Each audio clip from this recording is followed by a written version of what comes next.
এআইয়ের এই নতুন যুগে আসলে কোন দক্ষতাগুলো সবচেয়ে বেশি কাজে লাগবে? চলুন এআই চালিত অর্থনীতিতে সফল হওয়ার জন্য একটা পরিষ্কার ব্লুপ্রিন্ট দেখে নেওয়া যাক, একেবারে ধাপে ধাপে।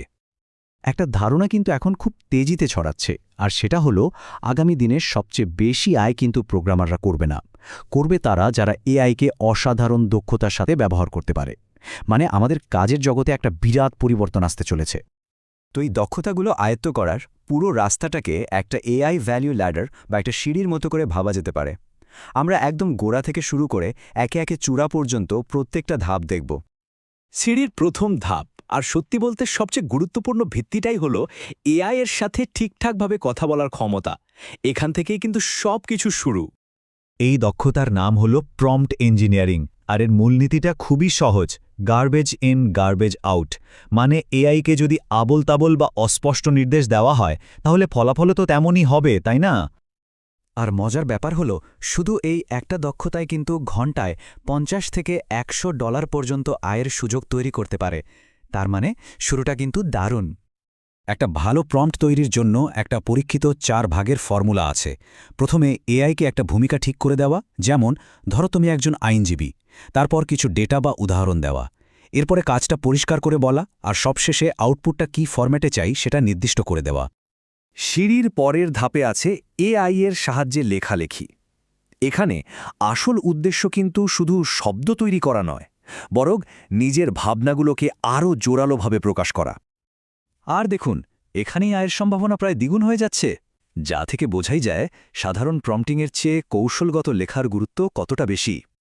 আসলে শুধু টেক্সট তৈরি করা ছাড়াও এআই রাইটিংয়ের আসল ক্ষমতাটা লুকিয়ে আছে এই 3টা কাজে। মানে বিশাল কোনো কন্টেন্ট থেকে মূল বিষয়টা বের করা, পুরনো সফল কন্টেন্টের ওপর ভিত্তি করে নতুন ভাইরাল আইডিয়া তৈরি করা, আর একটা নির্দিষ্ট টোনে লেখার জন্য এআইকে ট্রেনিং দেওয়া। আচ্ছা, এবার চলুন সিঁড়ির দ্বিতীয় স্তরে ওঠা যাক। এখানে আমরা শুধু এআই এর সাথে কথা বলা থেকে এক ধাপ এগিয়ে যাব। এবার এর সাহায্যে নতুন কিছু তৈরি করতে শিখব। যেমন ধরুন, ভিডিও এডিটিংয়ের মতো ক্ষেত্রে একটা বিশাল পরিবর্তন আসছে। আগে যেখানে ৮০% সময় চলে যেত টেকনিক্যাল কাজে, এখন এআই সেই কঠিন কাজটা সামলে নিচ্ছে। ফলে মানুষ তার ৮০% সময় দিতে পারছে ক্রিয়েটিভ সিদ্ধান্ত আর কৌশলের পেছনে। এই স্তরে এআই ডিজাইন, ভিডিও এডিটিং, এমনকি নো কোড সফটওয়্যার তৈরির মতো সৃজনশীল কাজগুলোও চলে আসছে। আর এগুলোর সবকটিতেই কিন্তু বেশ ভালো আয়ের সম্ভাবনা রয়েছে। এবার আমরা তৃতীয় স্তরে, যেখানে ফোকাসটা শুধু কিছু তৈরি করার মধ্যে সীমাবদ্ধ নেই, বরং ব্যবসার উন্নতির জন্য এআইকে কৌশলগতভাবে ব্যবহার করাটাই মূল লক্ষ্য। এর একটা দারুণ উদাহরণ হতে পারে সম্পূর্ণ এআই চালিত কন্টেন্ট ইঞ্জিন তৈরি করা, যেমন আর্নল্ড শোয়ার্জনেগারের পাম্প ক্লাব নামের অনুষ্ঠানটা, যেটা একটা এজেন্সি মূলত এআই ব্যবহার করেই ম্যানেজ করে। এখানে একটা বিষয় কিন্তু পরিষ্কার বোঝা যাচ্ছে, দক্ষতা যত বেশি কৌশলগত হচ্ছে, আয়ের সম্ভাবনাও ঠিক ততটাই বেড়ে চলেছে। একটা খুব বিখ্যাত কথা আছে, ডেটা ছাড়া আপনার মতামত আর 10 জনের মতামতের মধ্যে কোনো পার্থক্য নেই। আর এখানেই এআই এর আসল কাজ। এটা যে কোনো ব্যবসায়িক সিদ্ধান্তকে অনুমানের উপর ভিত্তি না করে ডেটা নির্ভর করে তোলে। এর একটা প্রধান ব্যবহার হল ডেটা এনরিচমেন্ট। মানে এআই একটা সাধারণ লিড, যেমন একটা ইমেল অ্যাড্রেস নিয়ে সেটার সাথে আরও অনেক মূল্যবান তথ্য যোগ করে সেটাকে অনেক বেশি কাজের করে তুলতে পারে। আমরা এখন ল্যাডারের একেবারে শীর্ষে পৌঁছে গেছি। এআই দিয়ে পুরো ব্যবসায়িক সিস্টেমকে স্বয়ংক্রিয় বা অটোমেটেড করে ফেলা। নাভাল রবিকান্তের একটা অসাধারণ কথা আছে, আমাদের পারিশ্রমিক এখন আর ঘন্টার হিসেবে হয় না, হয় ফলাফলের উপর ভিত্তি করে। আর অটোমেশন ঠিক এই কাজটাই করে, এটা আমাদের কাজের ফলাফলকে বহুগুণ বাড়িয়ে দেয়। নো কোড অটোমেশন শুরু করার জন্য একটা সহজ 3 ধাপের ব্লুপ্রিন্ট আছে।